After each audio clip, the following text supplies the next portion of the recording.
I have spent not a lot of time on this earth. At least for the age I look. I mean, I got the beard and, I've got this glorious hair and these cheekbones. I've got this University of Iowa garb, but I'd say my success didn't start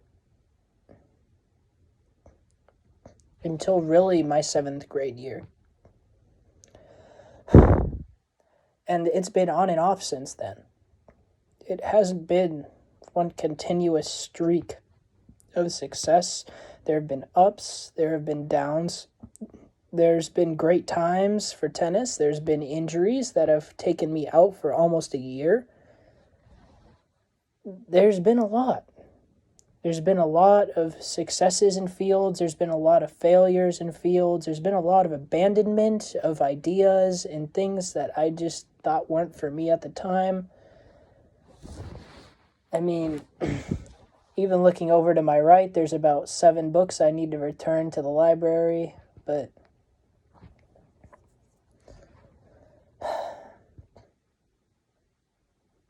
from what I've noticed from the time on Earth that I've actually been sentient, that I haven't repressed, suppressed, or oppressed, life is hard. Life is not afraid to slap you across the face. Life is not afraid to tell you you don't matter.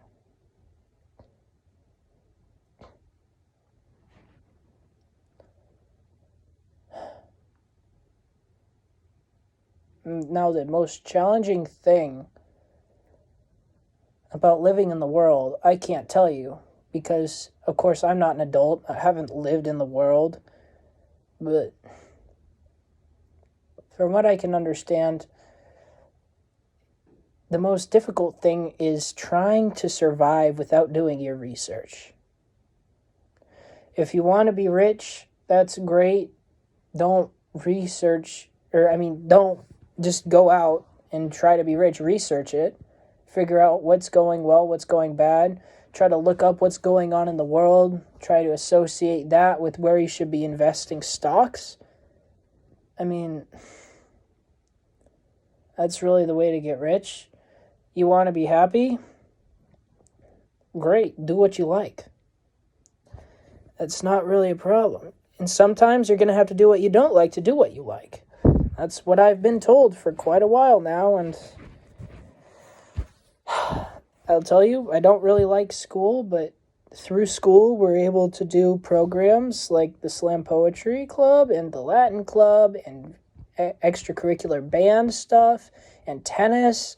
And so all these things have come to me through something that I really don't like.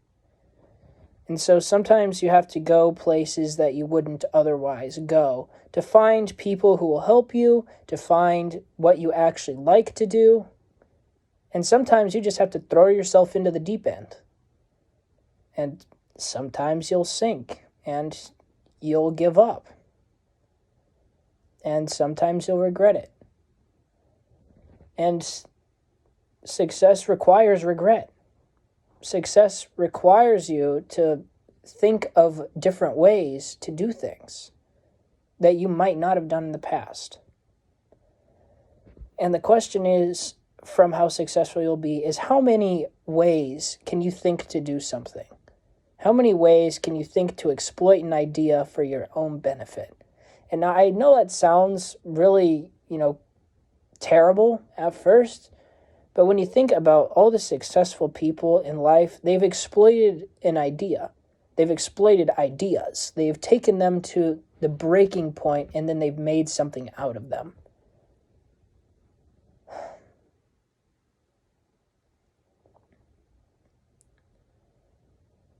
And I mean,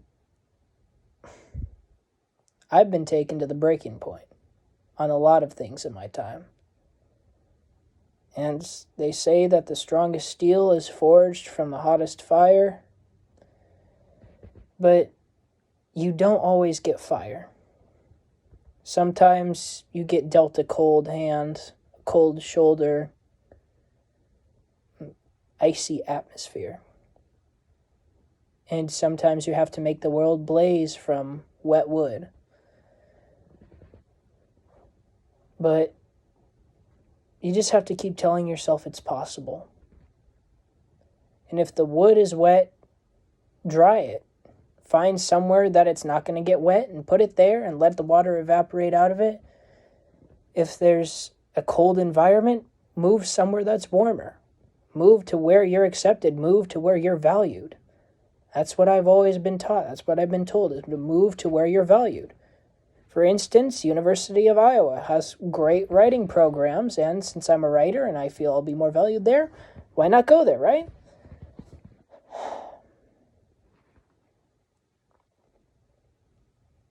And it's always this great push and pull. The great push and pull of the universe. Love and war.